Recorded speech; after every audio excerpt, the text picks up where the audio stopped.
naje kureba Paul Kagame mu rukundo rwa Yezu na Mariya ni ukumutora 100%. Icyo amutorera yamariye byinshi, ntabwo ari jye jyenyine, yagikoreye buri muntu wese.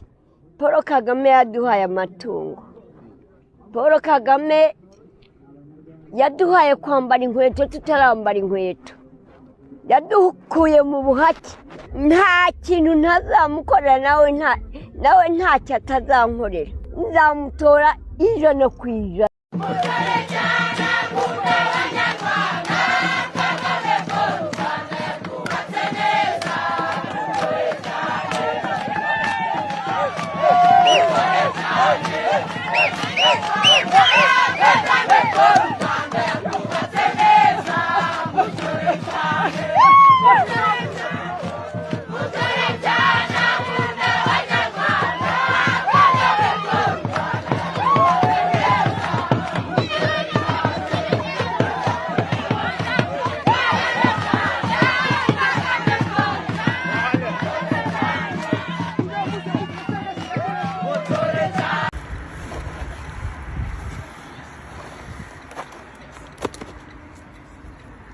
Chibo, apa yang ada? Konde basa. Yama urakora ibiki? Ukora pare muzahana giye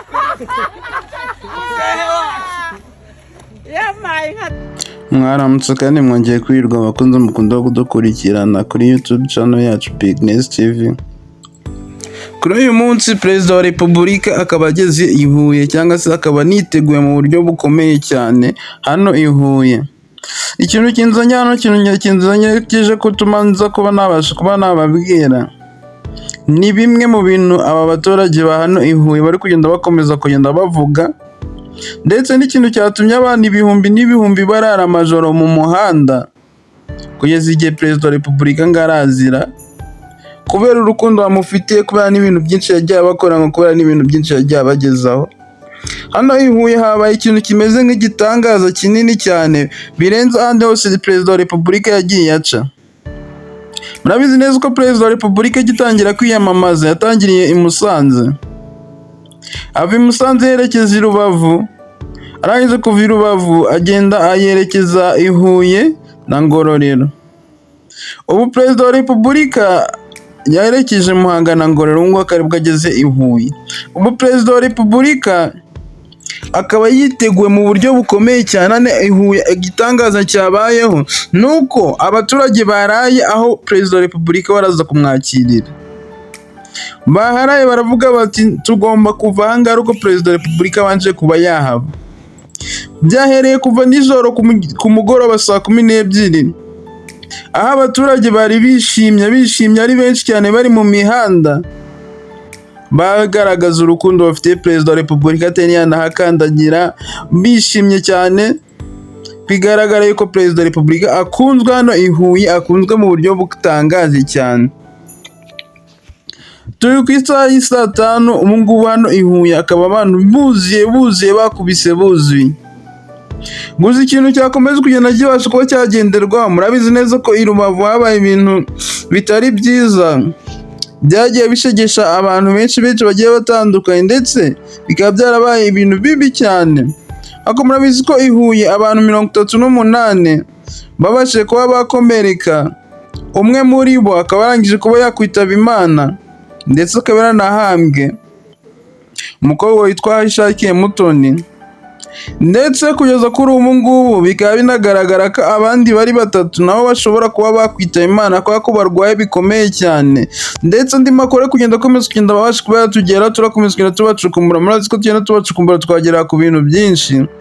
Biri kuvuga ko n'umuntu wa kabiri ashobora kuba yarangije kuba yakwitaba Imana, akurikiye ngo Aishakiye Mutoni witabye Imana akiri hano ku kibuga.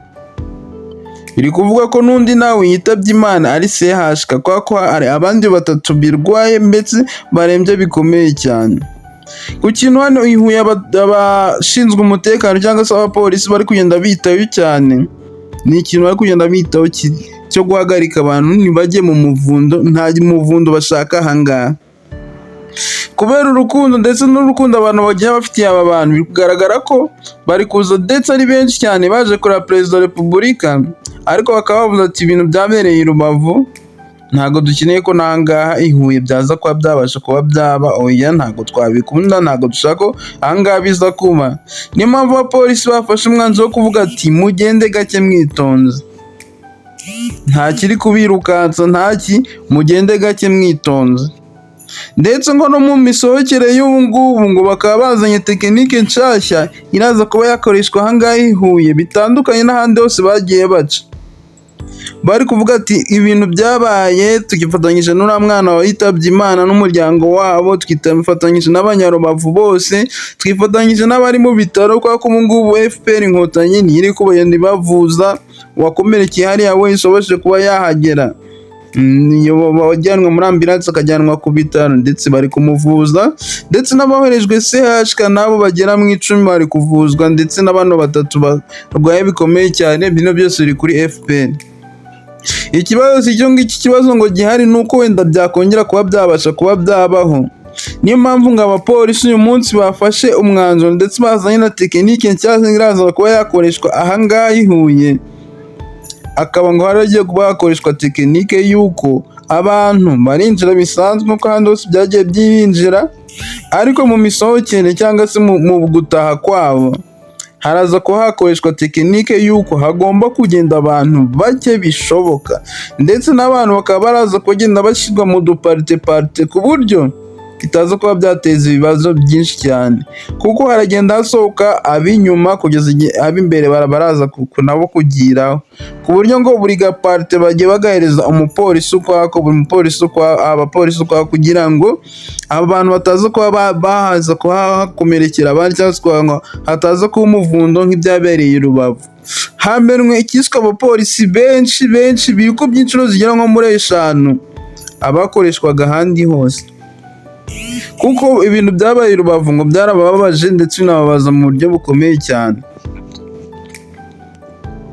Perezida wa Repubulika hano i Huye arategerejwe ndetse mu rukundo rwinshi cyane ari kwerekwa n'abafana, kuko hano i Huye Perezida wa Repubulika abaturage baramutegereje cyane, ndetse n'abakecuru uko mwabonye akavido kagiye katangiwe n'umukecuru avuga ati Perezida wa Repubulika utamutora yaba ari nde, ndamutegerezwa ngo njye mutore, nzamutora mpaka, ndetse n'abana banjye n'abuzukuru n'abuzukuruza n'ubuvivura bugomba kuzamutora kugeza igihe cyose mpaka.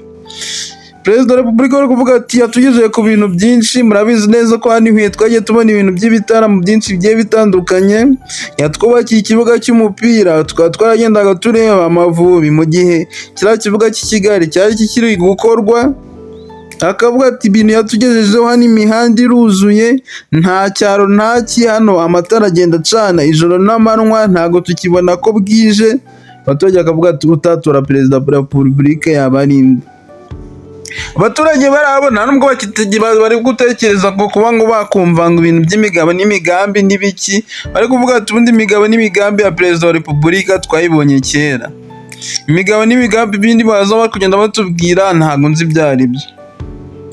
Ukurikije ukuntu abantu bari kugenda baza gukurikirana Perezida wa Repubulika biratangaje cyane, nuko uri kugenda ukabona abandi bakandida bari kwiyamamaza, biri kugaragara ko n'ubundi igikombe cyangwa se intsinzi yagiye ahayo bitewe n'ukuntu abantu bari kugenda ni benshi cyane.